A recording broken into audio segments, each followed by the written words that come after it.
Thank you. And I want to thank our speaker. And if I could just comment on what she just said about, what we heard during the 2-week recess that we just had.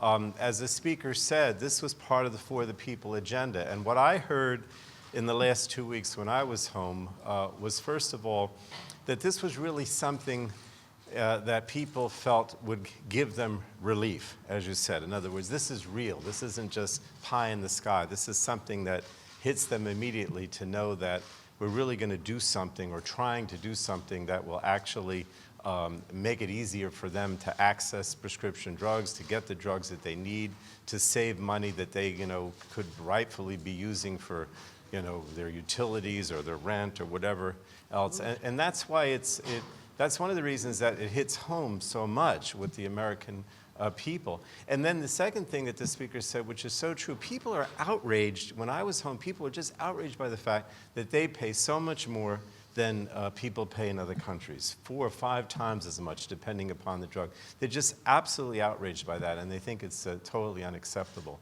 So, as the speaker mentioned, our 3 committees are going to begin the process of marking up the bill tomorrow.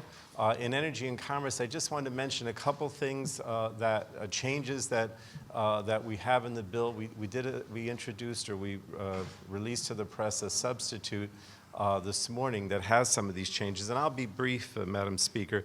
But first, we've included a phased-in increase of the minimum number of drugs that the HHS Secretary must negotiate on. As you know, we have 250 drugs that will be considered, at least 25 per year. But what we're doing is we're going to say that that the number would be increased to at least 30 drugs beginning in year 5 and then 35 drugs beginning in year 10. But I want to stress that this is a floor. The Secretary can, do a lot more and hopefully will. But this is a floor, and we are increasing the floor. Second, a drug that has been negotiated will remain within the same pricing structure until there are 2 or more generic competitors. So as you know, when we talk about these 250, we're talking about drugs for which there is no generic competition.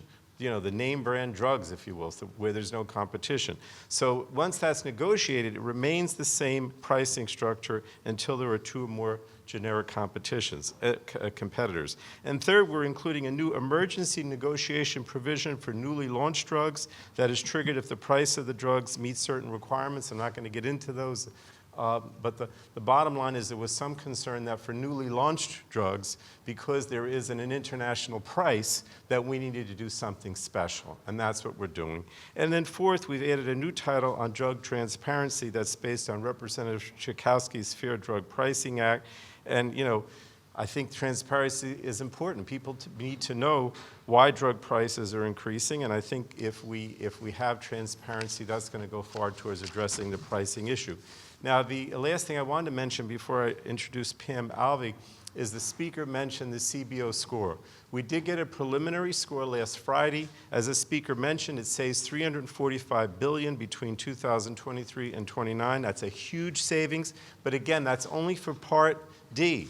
We still expect additional savings, probably a lot more, when we get a final score that's not just limited to Part D. But also the CBO estimated in this preliminary analysis that on the first group of drugs negotiated during the first year, prices would fall by 55%.